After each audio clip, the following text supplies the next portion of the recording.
को अपनी सास से बहुत प्यार था। मम्मी जी, आपकी साड़ी कितनी प्यारी लग रही है। काश मैं भी आपके जैसी साड़ी पहन पाती। अरे बेटा, हमारे जमाने में तो साड़ी ही चलती थी। तू क्या करेगी साड़ी पहनकर? दिन भर भागा दौड़ी करती है। साड़ी कंफर्टेबल नहीं फील कराएगी। तू तो ऐसे ही जचती है बेटा। राधा सास को लेकर घूमने जाती, सैर करती और उनसे खूब बातें किया करती थी।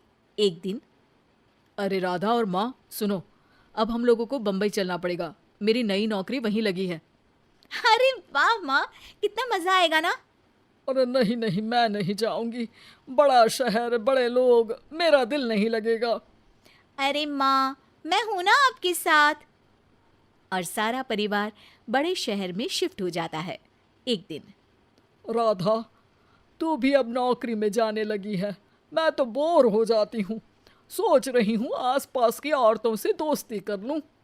हाँ हाँ माँ, और क्या, यहाँ की औरतें तो किटी पार्टी और बहुत सी फन लविंग एक्टिविटी करती हैं। तो बेटा, दो चार फन लविंग से मुझे भी मिलवा देना।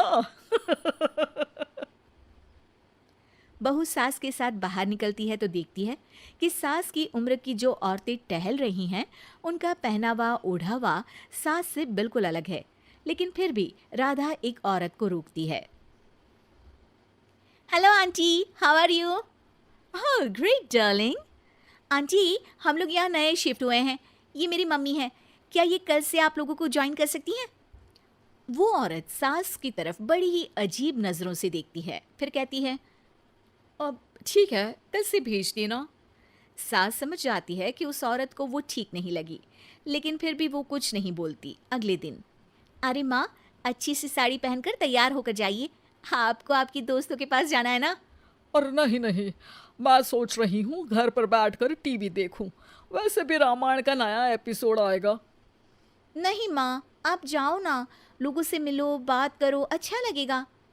ना चाहते हुए भी सास उन लोगों के पास जाती है, लेकिन सभी सास से बुरा व्यवहार करते हैं। सास मुंह लटकाकर घर आ जाती है। बहू समझ जाती है कि सास को कुछ हुआ है। वो रोज सास को पार्क में भेजती, लेकिन सास रोज मुंह लटकाकर वापस आ जाती। क्या हुआ माँ, आप बाहर जाकर खुश नहीं होती हैं? अरे बेटा, खुश तो हूँ, लेकिन लेकिन क्या माँ, आपको तो लोगों से मिलना, बातें करना अच्छा लगता था। मैं देख रही हूँ कि आजकल आप बाहर से आती हैं तो परेशान सी दिखती हैं। सास कुछ नहीं कहती, अपने कमरे में चली जाती है। अगले दिन राधा चुपके से सास के पीछे पार्क में जाती है। हेलो, कैसे हैं आप लोग? एक औरत मुंह बनाकर साइड हो जाती है। सभी एक दूसरे से बात करती हैं, लेकिन राधा की सास साइड में चुपचाप अकेली बैठी रहती हैं। राधा घर आती है और सास के वापस आने का इंतजार करती है। सास मुंह लटकाकर घर आती है। अरे मम्मी जी, तब से इंतजार कर रही हूँ, जल्दी तैयार हो जाइए, मार्केट जाना है। राधा सास को लेकर बाजार जाती है और उन्हें कुछ मॉडर्न कपड़े दिलाती है। अगले दिन सास उन कपड़ों को पहनकर पार्क में जाती है। Oh my god, you are looking gorgeous. Beautiful top, कहाँ से लिया? हे, मेरे घर में कल किटी है, तुम जरूर आना। अजीब औरतें हो तुम लोग। मैं रोज आती थी, तब तो तुम लोग सीधे मुंह बात भी नहीं करती थी। आज इन कपड़ों को देखकर तुम मुझे घर बुला रही हो। लेकिन सुनो, अब मुझे तुम लोगों से कोई बात नहीं करनी और ना ही दोस्ती करनी है। अरे तुम तो बुरा मान गई। वैसे दोस्ती नहीं करनी थी तो ये कायाकल्प क्यों किया? ये मेरी बहू ने किया है। मैं यहाँ सिर्फ ये देखने के लिए आई थी कि तुमको मुझसे समस्या है या मेरे कपड़ों से। कपड़े तो बदले जा सकते हैं। अच्छा चलो, जो भी हो, अब हम लोग तुम्हें अपने साथ रखने को तैयार हैं।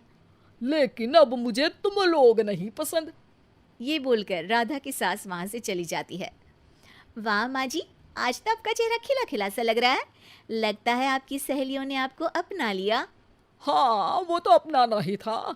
दिखावे वाली जो है वो, मेरे कपड़े बदलते ही उनका दिल बदल गया। लेकिन आज मैं उन्हें मना कर आई, अरे क्यों माँ जी? क्योंकि उन लोगों को मुझसे नहीं मेरे कपड़ों से दोस्ती करनी थी।